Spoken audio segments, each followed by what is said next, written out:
Hi, this is Jonathan Messenger, and welcome to the Alien Adventures of Finn Caspian. Well, it's been an adventurous week here in the studio, hasn't it, Bebop? Are you, Jonathan, referring to the many pranks that I have pulled on you? Yes, I am, Bebop. You know, I want to clarify something for you. April Fool's Day is one day. April 1st, just one day. Not April Fool's Week, not April Fool's Month, just one day. How about April Fool's Life? No, not April Fool's Life, okay? Just the one day. One day. Understand? Nope. Not even a little bit.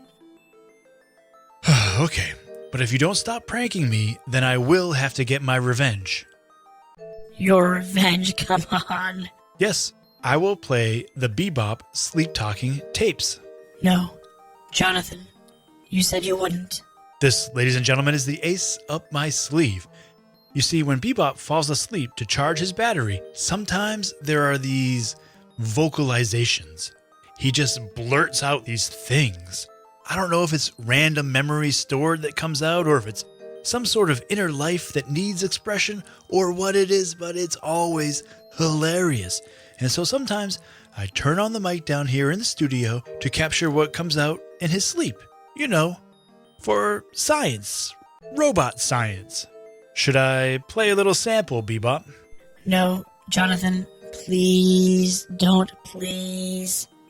Just a little bit? No.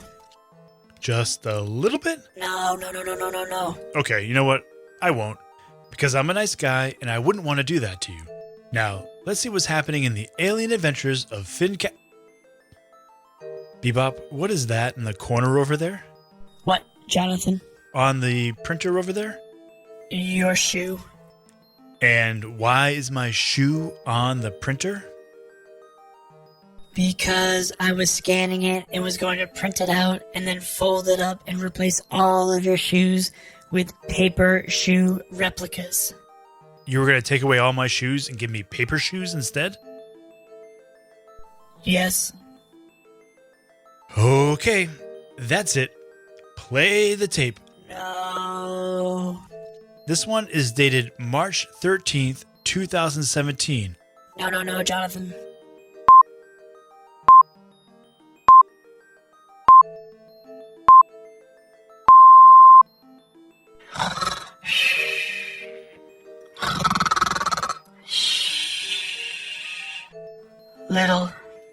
Little ice cream. Get away, little ice cream. Get away from me, little ice cream. Ah. Okay, Bebop, let's talk about that for a second. Do you remember what that was about? Were you dreaming of a little ice cream? Yes. And that ice cream was scaring you? You don't know what it was like, Jonathan. It was really weird. Spumoni. Okay, all right. I'm not going to judge you, but I hope that teaches you a lesson that what goes around comes around, and maybe you'll stop pranking me for a while. Oh no, Jonathan. You don't know what you have done. You have entered a world of prank, my friend. A world of prank. Okay.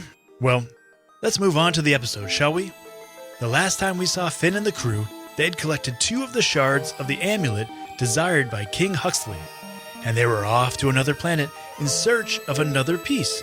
So let's see what happens in the next episode of the Alien Adventures of Finn Caspian, episode 11b, TooKoo's Zoo Crew.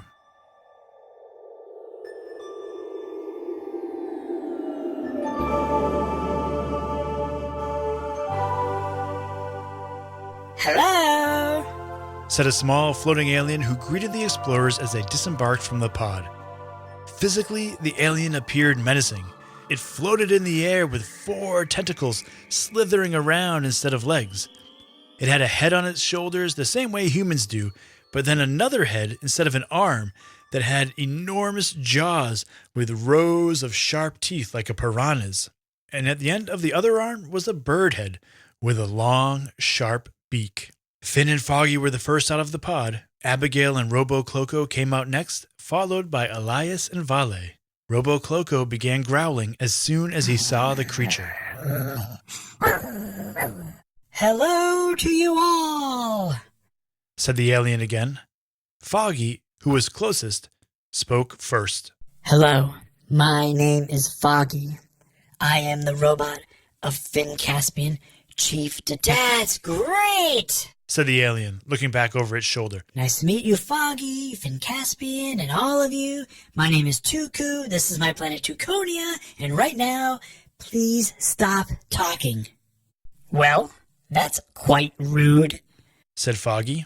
I was merely trying to introduce. You're welcome here. You seem nice. Foggy, Finn, hi, how are you? What's your favorite color? There, we're best friends, okay? Said TooKoo, looking back again. Just stop talking right now and run! TooKoo flew over the explorers' heads, and when he did, they had a clear view of what TooKoo was flying from. There, coming straight for them, was a rumbling storm of alien creatures. Some were running on 4 legs, some were running on hundreds of legs, some were flying on magnificent wings, some were flying on tiny wings, some were balled up and rolling toward them, and some were running on top of those balls. As the creatures came closer and closer, it became harder and harder to see which was which. They just looked like one massive, many-headed, many-winged, many-legged creature tearing up the planet to get to the troop. Let's go! Yelled RoboCloco, who was the first out of the group to run after TooKoo. They all followed his lead, and soon, roughly 30 seconds after landing on this planet, they were already running for their lives. That had to be some sort of record, Finn thought. Well, here you go, Vale, said Finn. You wanted a jungle planet, right? Will this do? No! Yelled Vale, who was being chased by 5 creatures that looked like large beetles, pincers clasping behind him. No, this will definitely not do. The troop was following TooKoo, who flew about 20 feet ahead of them, up over a hill. If they could have taken the time to appreciate the planet, they would have seen it was quite beautiful. Green grass-covered rolling hills, and in the distance, they could see a thick forest of enormous trees. Let's head for the woods, yelled Abigail. We're dead meat out here in the open like this. I don't know, the last time we thought we'd be safe in the woods, yelled Elias, we ended up in Saffrite's armpit.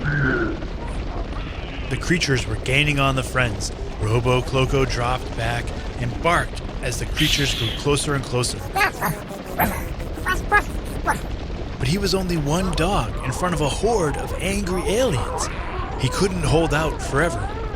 Why are we even following this TooKoo? Said Finn. If they're chasing him, maybe we shouldn't be between them. Foggy powered up his boosters and flew ahead to catch up with TooKoo. The troop could see the two of them motioning and discussing. Come on, make it quick, Foggy, said Elias. It's getting kind of hot to run in the spacesuit. Foggy flew back to the troop. The good news is that TooKoo has a safe place for us, just over that next hill. The troop all cheered, picked up the pace, buoyed by the news. Wait, said Abigail. What's the bad news? After the good news, there's always bad news.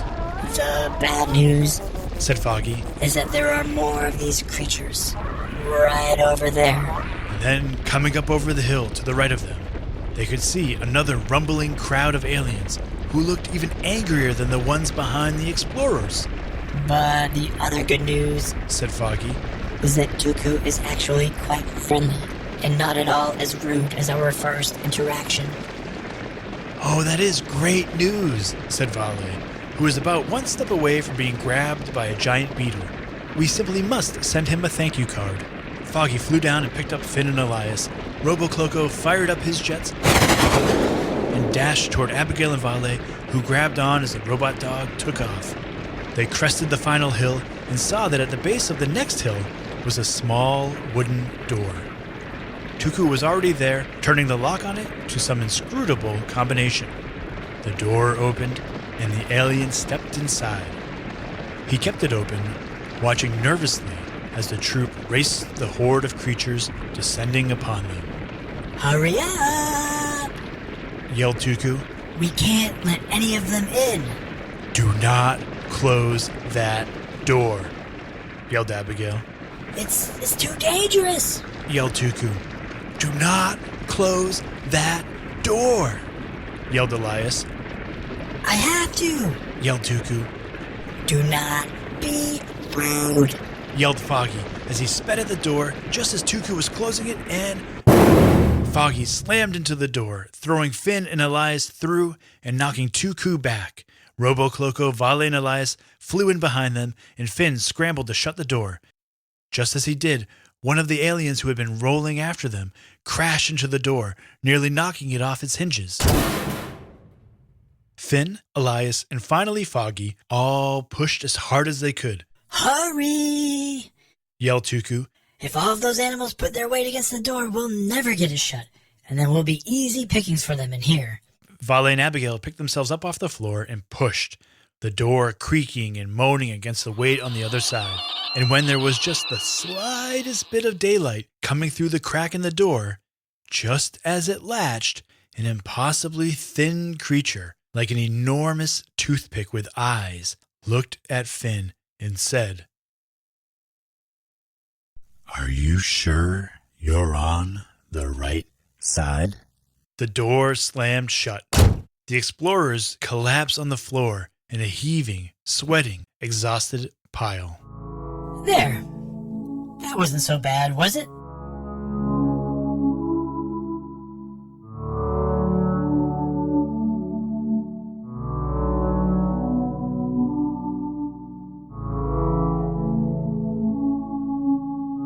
After the explorers had picked themselves up off the floor and collected themselves, TooKoo took them through a hallway lit by lantern light.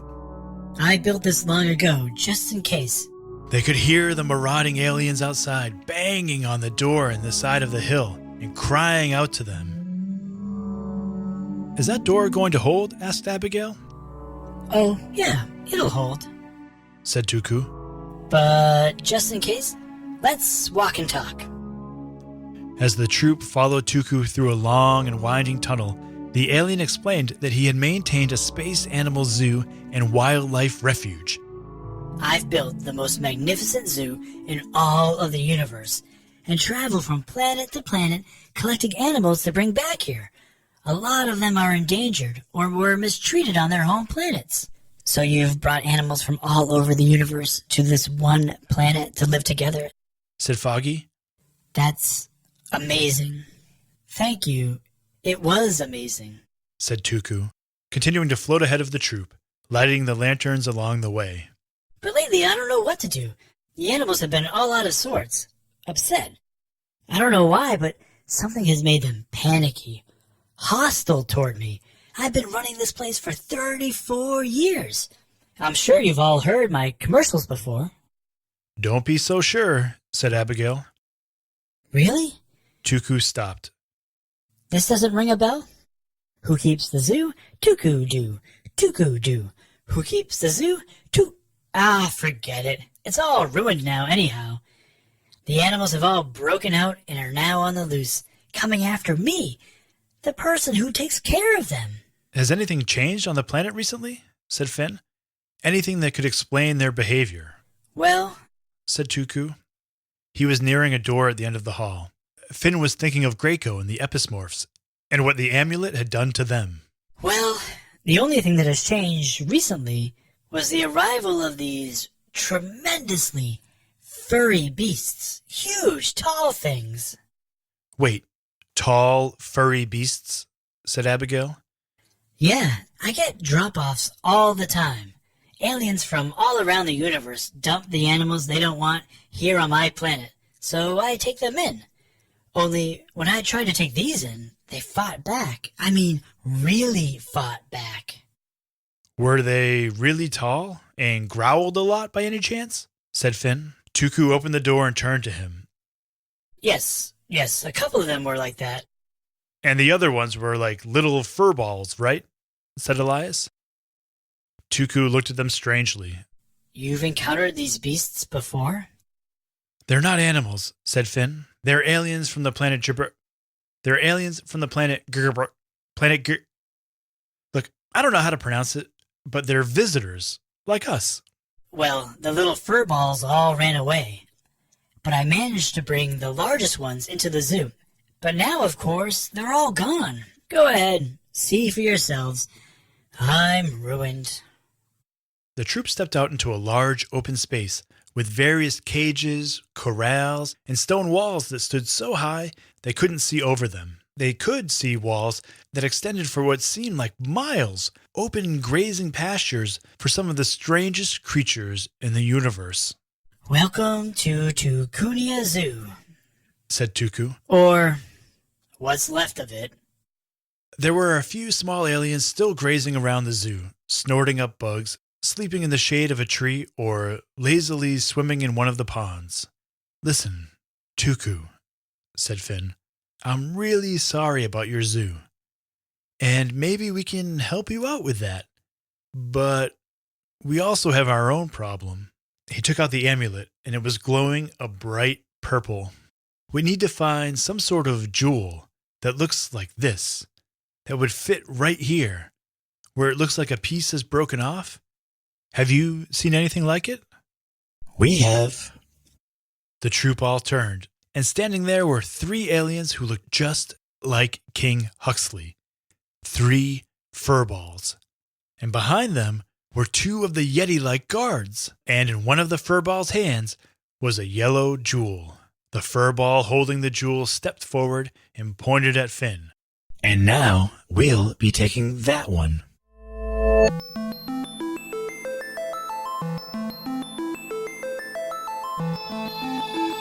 Okay, I am here with my editor, son, and friend, Griffin Messenger. Hey, Griff. Hi. Hello. How's it going? Good. What'd you think of that episode? Pretty good. Just pretty good? Bad. No, you thought it was bad? Kidding. All right. Well, first of all, do you know who that is at the end of the episode? I think it was Nuskin's parents and others. And the other people who are looking for the amulet? Yeah. Do you have any questions for me? I wonder if they're going to fight over the last piece of the amulet. You think there might be a little bit of a battle over the amulet? Yeah.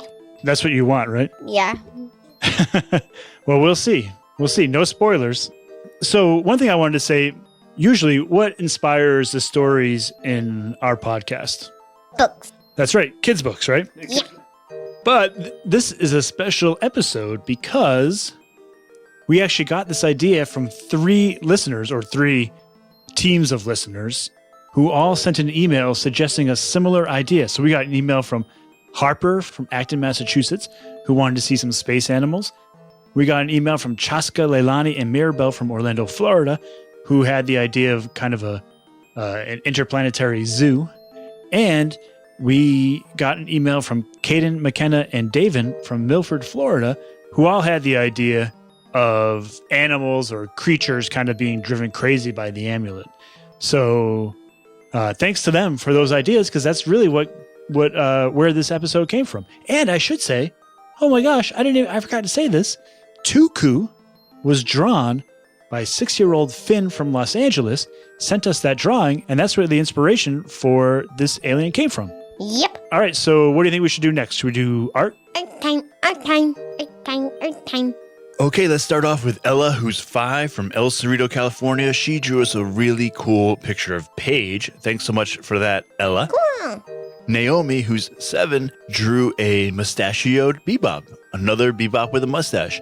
I think this is a trend, and I think I like it. Awesome. Melody, who's 6, from Ottawa, Canada.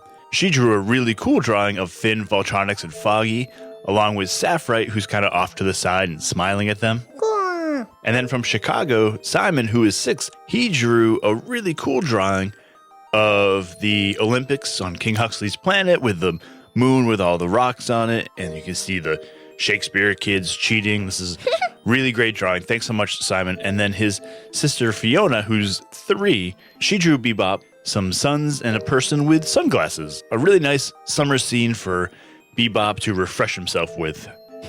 Then Leaf, who is 5 from San Diego, he drew us an awesome alien named Ku-Ulap. Maybe that's a friend of TooKoo's. That's a good idea. Thank you for that, Leaf. Amazing. Celeste, who is 5, drew this really amazing drawing that was a ceremony on King Huxley's planet because Finn and his friends found the amulet and saved Paige. Awesome. Very cool. Thank you, Celeste. Then Zeta, who's 7, she drew a picture of Bebop in human form. That's cool. Very cool. Awesome. And then Isaiah, who is 7, from North Queensland, Australia, he drew Bebop learning lines for his show, Bebop Tales. Pretty funny. And then finally, Gabe, who is 8, from Washington, D.C., he made Bebop a sculpture of a bird's head. Very, very cool. Thanks to everybody for their art. Really awesome stuff this week. Okay, Griff, what time is it now? Jokies. All right, here comes our first joke. Hi, my name is Adam Curry, and I'm from Chicago, Illinois. And here's my joke. What do you call a cow with craters? What? The moon. Thanks so much for that, Adam. Adam told us 2 jokes. He told us a joke last week, and then we got another one from him this week. So thanks so much, Adam. All right, and our next joke is from Seamus from Lewiston, Colorado. Hi, I'm Seamus. I'm 6 years old and I'm from Lewiston, Colorado. And here's my joke. Knock, knock. Who's there? Bebop. Bebop who? Bebop Tales, Bebop Tales. Five Nights at Mutant Wales. Bebop Tales, Bebop Tales, Bebop Tales. You were singing along to that one, huh? Yeah, that was a good one. I think Bebop has really inspired a lot of jokes here. All right, and here's our last one from our friend Dylan. Hi, my name is Dylan. I'm 6 years old. I'm from California. My joke is, what did the astronaut say to the universe at story time? Scoot over, I need some space. All right, that was great, Dylan. Thanks so much. Okay, that's it for tonight. We're done recording, Griff. Is there anything else you wanted to talk about? Nope. Okay, so what are we reading tonight? The Wrinkle in Time. That's right, A Wrinkle in Time. You liking it? Yep. All right, Griff, you want to say goodbye to everybody? Bye, bye, bye. Bye. Thanks, everybody.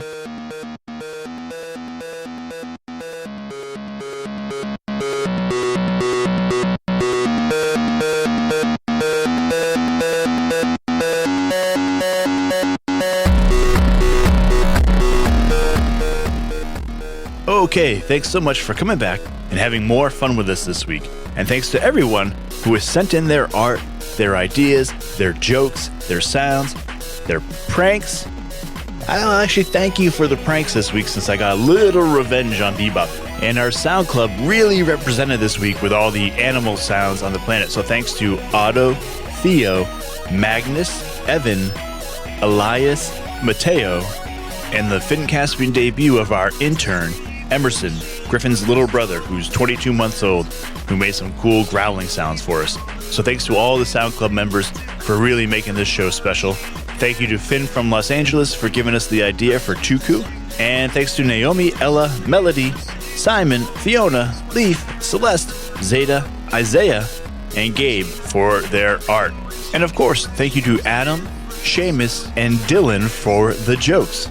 The Alien Adventures of Finn Caspian is a Type Drawer Media production, written and produced by Jonathan Messenger, edited and guided by Griffin Messenger, with special thanks to Maria Villanueva. The theme music you hear at the beginning and end of every show is by Mark Greenberg, recently voted the nicest human in the Milky Way. For more information about the music, the art, everything about the show, check out the show notes.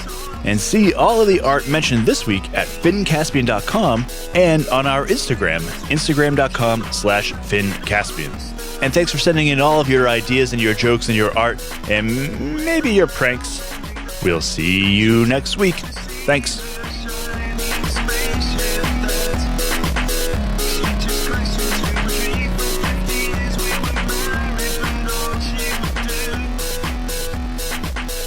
Oh, I will have the last laugh.